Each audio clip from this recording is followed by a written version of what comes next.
Tere hommikust!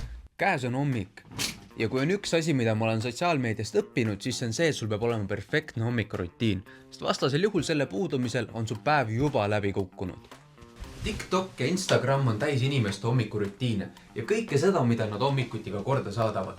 Kuid keegi ei räägi sellest, kui palju sellest on reaalsus ja kui palju lihtsalt näitemäng. Ma kavatsengi nüüd järgneva 30 päeva jooksul ära testida kõige populaarsemad hommikurutiini harjumused, alustades kõige mõistlikumatest ja lõpetades kõige absurdsematega.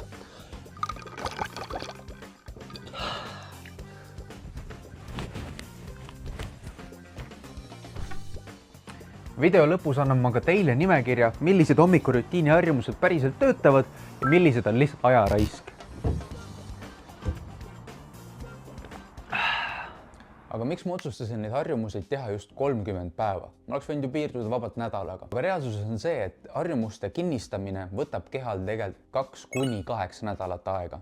Ehk siis paarist päevast puhtalt ei piisa. Alguses on sul motivatsioon, distsipliin on korras ja sa tahad ennast muuta, kuid motivatsioon on ajas muutub, ehk siis see ei pruugi igavesti püsida ja tõenäoliselt ei püsi ka. Ehk siis reaalselt muutust näeb alles siis, kui su motivatsioon on kadumas ja sa pead pingutama, et neid harjumusi edasi hoida. Ja see 30 päeva peaks olema täpselt paras aeg, et näha, millised harjumused püsivad ja mida on lihtsalt võimatu nii pikalt järjest täita. Nii et minu ülesanne ongi nüüd ära proovida, millised on võimalik hoida kauem kui näiteks nädal aega. See video on küll hommikuharjumustest, kuid praegu on kätte jõudnud hoopis hilisõhtu ja kuna ma olen võtnud endale parajalt suure suutäie uusi harjumusi ja mul kahjuks ei ole just lõpmatult aega nende kõigi täitmiseks, siis hästi oluline osa on just see ettevalmistus. Praegu õhtul ma panengi endale kõik asjad hommikuks valmis, et ma ei peaks hommikul selle peale mõtlema hakkama. Kuna hommikul, kui sa alles ärkad, sa oled veel väsinud, su aju on alles käivitumas, siis mida rohkem otsuseid sa tegema pead, seda rohkem energiat see sult ka võtab. Seda nimetatakse decision fatigue'iks, ehk siis mida rohkem otsuseid sa teed, seda kehvemaks need aja jooksul muutuvad. Aga kui sul on kõik ette valmistatud, alates toiduasjadest, riietest kuni plaanini välja, mida sa ülejäänud päev teed, siis seda kergemaks sa muutud. Kuna sa võtad välja selle juhuse ja sul on kindel plaan, mida järgida, ehk siis sa ei pea hakkama hommikul vara otsuseid tegema, vaid sa tuled ja lihtsalt tegutsed. Siis sa ei pea ka enam lootma motivatsioonile, kuna sul on plaan paika pandud ja mida vähem takistusi sul tee peal on, seda kergemaks nende harjumuste täitmine ka aja jooksul muutub. Minul on pudruasjad hommikuks valmis, riided on olemas, nii et nüüd on vaja ainult magama minna, üks korralik ööuni saavutada ja siis saab juba enda uue päevaga pihta alustada.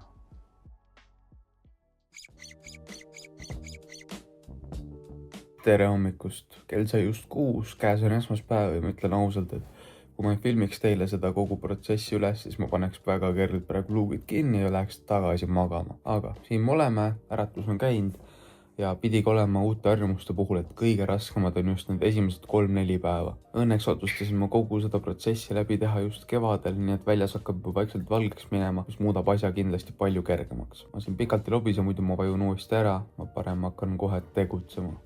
Ma olen lõpuks omadega voodist välja saanud, see oli isegi kergem, kui ma arvasin, aga täna on ka esimene päev, nii et vaatame, mis ta siin nädala aja pärast on. Ja mul on ka esimesed väiksed võidud juba päevas saavutatud. Üheks harjumuseks oligi just see, et hommikul vara väikeste võitude saavutamine, olgu selleks hammaste pesemine, riidesse panek, voodi tegemine. Tunduvad üpris pisikesed asjad, kuid siiski, mida rohkem selliseid väikseid võite sa hommikul vara saavutad, seda rohkem momentumit sa endale sisse saad ja seda kergem on ka ülejäänud päeval sarnaseid tegevusi jätkata. Järgmiseks harjumuseks olen ma võtnud endale üpris kerge ülesande.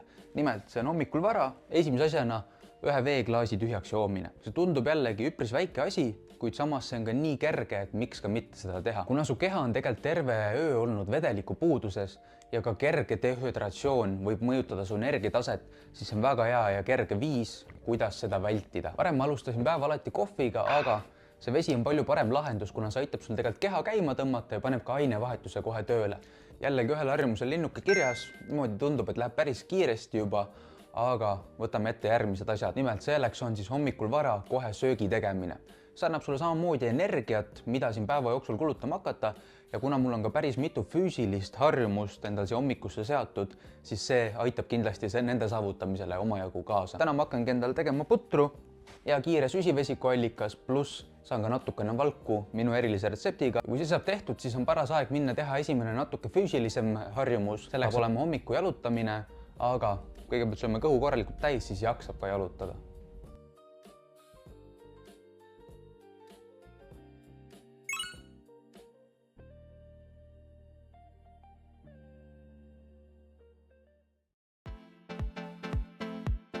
Mõned päevad on nüüd mööda läinud, mul on enda harjumusi järjepidevalt täitnud ning nüüd on hakanud väga hästi välja paistma, milliseid harjumuseid on väga meeldiv teha ja milliseid on päris raske ülal pidada. Üks neist harjumustest, mis ma arvasin, et saab olema päris raske, kuid on siiani olnud võib-olla üks meeldivamaid, ongi siis hommikune jalutuskäik, mida ma ka hetkel tegemas olen. Iga hommik teen ma lühikese jalutustiiru, et enda keha natukene rohkem üles äratada, pluss see on ka väga hea võimalus siin hommikul vara natukene samme koguda. Kuna mu päeva eesmärk on teha 10 000 sammu ja vahest õhtuti koju jõudes ma vaatan, et paar tuhat on puudu, siis nüüd viimastel päevadel, kus ma olen hommikul jalutamas käinud, pole seda kordagi veel juhtunud. Ehk siis tänu sellel hommikus jalutuskäigule muudan ma ka enda õhtud tegelikult palju kergemaks. Ja üks võib-olla kõige ebameeldivamaid harjumusi, mis ma endale seadnud olen, on siis see, et ma teen iga hommik jääkülma vanni või minu jaoks teisisõnu siis jääkülma duši. Esimestel päevadel oli see kindlasti kõige raskem osa mu hommikuharjumustest, kuid nüüd, kui ma olen sellega juba natukene harjunud, siis tegelikult äratab ta keha väga hästi ülesse. Ta annab küll kehale korraliku šoki, kuid see ongi täpselt see, mis sul hommikusel vaja on, võib-olla natuke unise peaga, et enda ülejäänud päev käima tõmmata. Esialgu tundus ta kindlasti ka kõige tüütum harjumus, kuid et see külm hommikune äratus mul liiga kergeks ei muutu, siis ma olen otsustanud, et iga natukese aja tagant tõstan ma seda aega, mis ma seal külma vee all veedan. Kui ma alustasin 15 sekundist, mis esialgu tundus isegi raskem, kui ma ootasin, siis iga nädal ma üritan siin omakorda veel 15 sekundit otsa panna, et see katsumus natuke suuremaks läheks. Ning üks mu harjumustest oli ka hommikul vara päevavalguse või päikese vaatamine. Tundub jällegi selline asi, mis tundub liiga lihtne, et ta reaalselt kasu saaks pakkuda, kuid siiski hommikul vara naturaalse valguse või päikese valguse vaatamine äratab keha samamoodi väga hästi ülesse ja annab kehale märku, et päev on alanud. See peaks ka omakorda aitama vähendada energia kõikumisi ülejäänud päeva jooksul. Aga nagu Eestis ikka, siis iga päev ju päikest ei näe ja ma olen ka avastanud, et just need päevad, kus on pilves ilm, on see voodist välja saamine kordades raskem. Kuid õnneks töötab see harjumus ka ilma päikeselise ilmata. Kuna tegelikult ka pilves ilmaga õues lihtsalt naturaalse valguse käes olemine tingib juba neid samu efekte. Ja kuna mul hommiku jalutamine niikuinii juba rutiinis sees on, siis ma saan selle väga hästi siduda selle sama valguse vaatamisega, kuna ma veedan siin õues juba niikuinii aega. Aga kui teil võib-olla jalutamiseks aega ei ole, siis minge jooge enda hommikune kohvitass võib-olla lihtsalt rõdu peal, et saate juba natukenegi seda päevast valgust. Kuna neid hommikusi harjumusi on mul parajalt palju, siis väga oluline osa on olnud see, et ma seoksin need harjutused omavahel ära. Kuna see muudab nende teostamisega tegelikult kordades kergemaks. Ehk siis seda sama aega, mis ma siin jalutamiseks kasutan ma ka paari teise tegevuseks, nagu näiteks mediteerimine. Kui varem ma arvasin, et mediteerimine tähendab seda, et sa pead kuskil munga asendis istuma ja tund aega omi mõtteid mõtlema, siis tegelikult piisab täiesti sellest, kui sa 5 minutit lihtsalt keskendud enda hingamisele ja unustad korra kõik muud mõtted ära. Tundub üpris kerge, kuid esimesed päevad see oli paras katsumus kusjuures. Arvestas, et me oleme harjunud, et meie aju saab kogu aeg uut stimulatsiooni peale, siis need 5 minutit tunduvad juba meeletult pikad. Et selle asemel, et kohe hommikul vara scrollima minna telefoni, siis võta see 5 minutit, hinga rahulikult sisse välja, mõtlegi kas või omi mõtteid, et see aitab tegelikult keha väga hästi ülejäänud päevaks maha rahustada. Ja seeläbi väldid ka natukene stressi, pluss on tõestatud, et see aitab ka depressiooni vastu. Ma kahjuks veel ei oska öelda, kas see reaalselt töötab ka, kuna ma olen seda natukene liiga vähe veel praktiseerinud, aga vaatame, mul õnneks on veel paarkümmend päeva jäänud. Üks neist absurdsematest harjumustest, mis olevat ka osade inimeste puhul töötanud, on siis see, et sa hommikul vara innustad ennast selliste motiveerivate sõnadega ja seeläbi tõmbad ka päeva enda jaoks käima. Aga proovime selle kohe ära, vaatame, kas see reaalselt ka töötab. Sa oled võimas, sa suudad seda, sa oled võitmatu, sa ei anna alla, sa annad 100% alati, teed kõik ära, mis vaja. Sa surud rinnad 200 kilo, sa oled kõige osavam, sa oled kõige motiveeritum, kõige võimsam, sa saad kõigega hakkama, sa oled kõige võimsam, sa teed kõik ära, mis vaja, sa usud endasse, sa oled tugev. Paar päeva on nüüd jälle mööda läinud ja ennem kui ma näitan teile, milline mu hommikune trenn välja näeb, siis ma tutvustan teile veel paari harjumust, mis ma siin järjepidevalt teinud olen. Üheks neist on siis journaling või teisisõnu siis päevaks to-do listi tegemine. Lisaks sellele, et see vähendas kaootilisust läbi mu terve päeva, aitas see vähendada ka sellist ülemõtlemist, kuna muidu võib-olla varem ei olnud mul paigas, kunas ja mida ma tegema peaksin. Oluline on muuta see enda jaoks võimalikult lihtsaks, et sa reaalselt viitsid ka seda teha. Kui alguses ma paningi kirja seda enda märkmikusse, siis nüüd viimasel ajal panen ma lihtsalt selle to-do listi enda telefoni, kuna see on mul 24/7 kaasas ja sealt on hea jälgida, mida ma järgmiseks tegema peaksin. Selle journalingu point on ka pigem see, et sa lihtsalt paned enda mõtted päeva alguses kirja, mis aitab ka siin natukene rahulikuman hoida, kuna väldib jällegi seda kaost sinu enda peas. See mõtete kirjapanek on küll väga hea töö ajule, kuid nüüd oleks vaja ülejäänud keha ka tööle panna. Nii et tavaliselt peale ärkamist olen ma alustanud enda päeva siis näiteks kätekõverduste või mõne muu sarnase harjutusega, et kogu keha kohe käima tõmmata. Ja seeläbi on ka hommikune trenn pärast kindlasti kergem, kuna see ei ole enam see esimene pingutus mu päevas.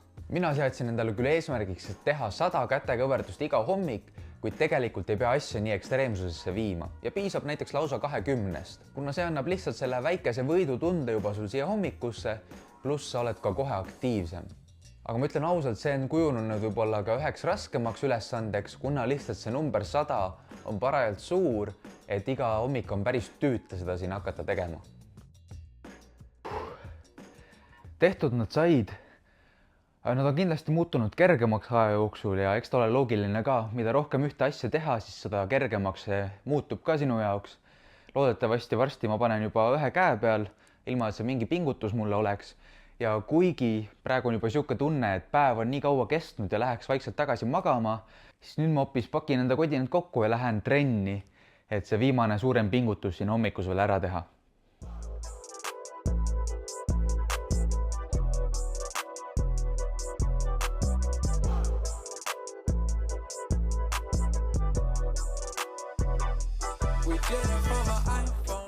Trenni soojendus ja esimesed harjutused tehtud ja see käima saamine on kohe kindlasti siin hommikul vara palju raskem.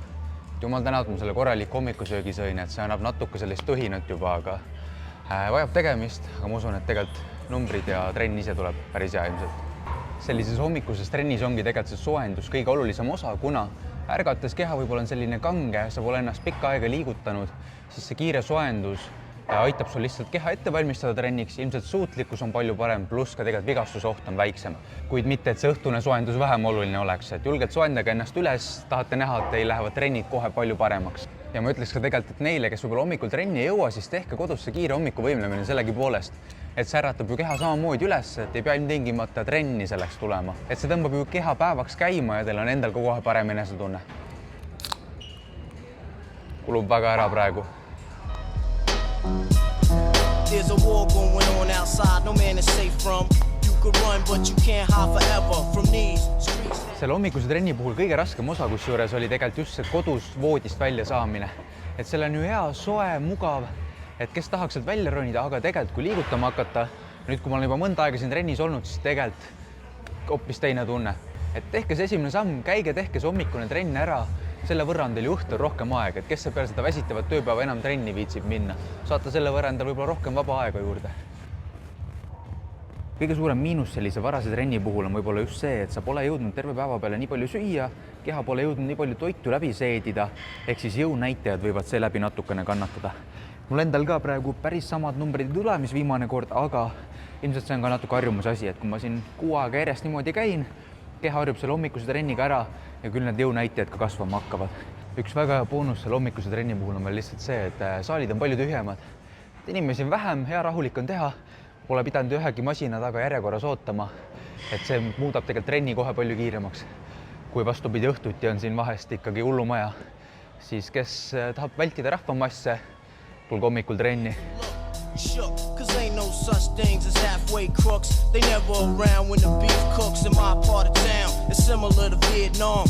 Now we all grown up and old and beyond the cops' control. They better have the riot gear ready, trying to back me and get rock steady. By the Mac 1 double, I touch you and leave you with not much to go home with. My skin is thick, cause I'll be up in the mix of action. If I'm not at home, puffin' live, relaxing. New York got a nigga depressed, so I wear a slug proof underneath my guest. God bless my soul before I put my foot down. Seda ma pean küll ütlema, et hommikune pamp ei ole pooltki seda, mis ta muidu võib-olla õhtuti on. Aga samas loogiline ka. Kui õhtuseks trenniks ma olen tavaliselt söön selline 400-500 grammi süsivesikut, siis hommikul ma praegu pudruga sain kuskil selline 100 grammi ainult. Nii et ilmselgelt pamp ei saagi olla päris samaväärne. Trenn saab sellegi poolest tehtud ja kasu on ju ikkagi.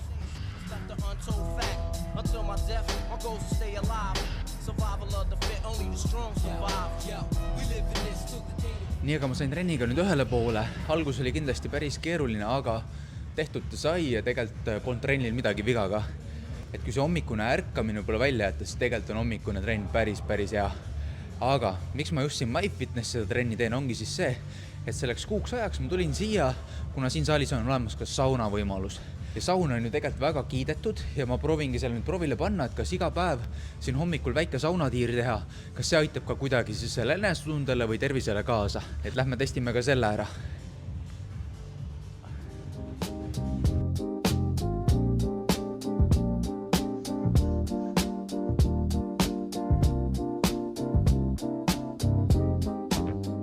See kiire ja tegus kuu on lõpuks omadega ühele poole saanud.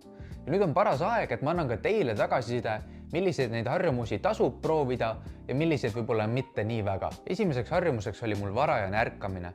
Enda jaoks ma valisin kell 6 hommikul selleks õigeks kellaajaks ja kuigi kui alguses tundus, et mul on päevad nii palju pikemad, ma jõudsin nii palju rohkem asju tehtud, siis lõpupoole tajusin ma ka seda, et ma olin õhtuti palju rohkem väsinud. Siin mängib kindlasti rolli see, milline on su ülejäänud päeva ülesehitus. Et ei ole mõtet hullult vara ärgata, kui su põhilised tegevused toimuvad võib-olla just õhtu poole.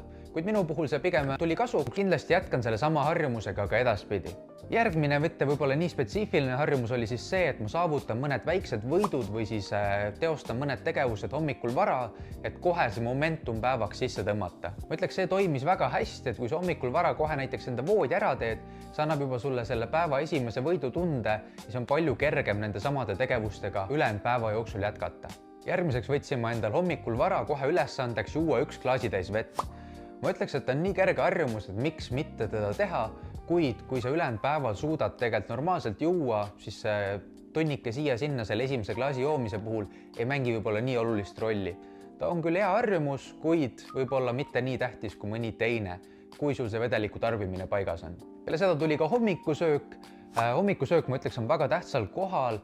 Kindlasti on inimesi, kes saavad ilma selleta hakkama, kuid ta siiski annab energiat sulle ülejäänud päevaks ja ma soovitaks selle pigem endal igaks päevaks sisse harjutada, sest jällegi, miks mitte seda lisaenergiat päeva peal ära kasutada.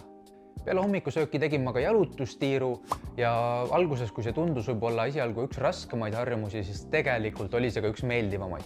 Et see väike jalutustiir selle hommikul pigem annab sulle hetke päevaks ennast ette valmistada ja äratab keha ka hästi ülesse. Nii et sellega ma jäin väga rahule. Kuid ennem jalutuskäike sai ka ju see jääkülm dušš tehtud ja siin puhul ma ütleks küll, et muidu ta oli küll väga hea äratus sinna hommikusse, kuid see on jällegi pigem väga individuaalne, kellel see mõjub ja kellel võib-olla mitte. Et pigem ma nägin, et see kulutas rohkem aega, kui ma sellest reaalselt kasu sain. Siis üks väike harjumus, mis ma veel lisaks võtsin, oli siis see naturaalse valguse või siis päikese valguse vaatamine iga hommik. Ja kuna jällegi see on pigem siuke asi, mida on väga kerge samal ajal teha, kui sa teed teisi harjumusi, siis miks mitte seda teha, kuigi ilmselt ta ei ole midagi nii olulist võib-olla kui mõni teine siin nimekirjas. Lisaks eelnevale siis ma kasutasin seda jalutamisaega ka selleks, et 5 minutit enda hommikust mediteerida. Ehk siis lülitasin muud mõtted välja ja keskendusin lihtsalt enda hingamisele. Ma ütleks, enda puhul ma erilist vahe sellest ei märganud, kas ma tegin seda või mitte, kuid jällegi, mõne puhul võib-olla töötab see väga hästi. Iga hommik panin ma ka endale kokku väikse to-do listi ehk siis nimekirja asjadest, mida ma see päev siis teostama peaksin. Ja ma ütleks, see töötas paremini, kui ma oleksin osanud oodata. Tänu sellele, et see vähendas sellist kaost ja mu päev oli palju planeeritum, saavutasin ma ka nende päevade jooksul palju rohkem tegevusi, mis muidu võib-olla oleksid edasi lükkunud. Ning selle ma kindlasti ka jätan endal tulevikus päevaplaani. Lisaks trennile võtsin ma ka endal siis eesmärgiks teha üks füüsiline harjutus, milleks minu puhul olid kätekõverdused. Kätekõverduste tegemine läks küll aja jooksul kordades kergemaks, kuid kuna ma niigi juba trenni teen, siis ma sellest ei näinud nii erilist kasufaktorit. Ja trenniga seoses sooritasin ma ka enda jõutreeningud jõusaalis just hommikuti. Ma seda ei teinud küll iga päev, kuid sellegi poolest need hommikud, kus ma tegin, ajapikku ma tegelikult tundsin ennast palju energilisemana. Kui esimesed nädalad oli pigem raske ärgata ja jõud oli vähem, siis nüüd, kui ma olen sellega ära harjunud, siis tegelikult on palju mugavam niimoodi trennis käia. ja selle füüsilise harjutusega seoksin ma ka omavahel siis selle hommikuvõimlemise, mida mina tegin endal siis jõutreeningu eelselt ehk siis soojendusharjutuste näol, kuid mõnel võib-olla, kes ei suuda iga hommik trenni minna, siis ma julgelt soovitaksin võtta selle hommikuvõimlemise endal siis päevaplaani. Ja trenn lõppes mul alati saunaga ja ma ütleks, et esialgu see tundus väga sihuke lõõgastav ja mõnus siin hommikusse, kuid kui päevad on ikkagi kiired ja see saun võtab sind teistmoodi läbi, siis iga hommik ma ei oleks tahtnud seda tegelikult teha. Et pigem ma jätaksin ta siis võib-olla sinna õhtusse, et ennast natuke peale pikka päeva lõdvestada. Aga see kõik oli minu arvamus ja see, kuidas need harjumused minu puhul töötasid.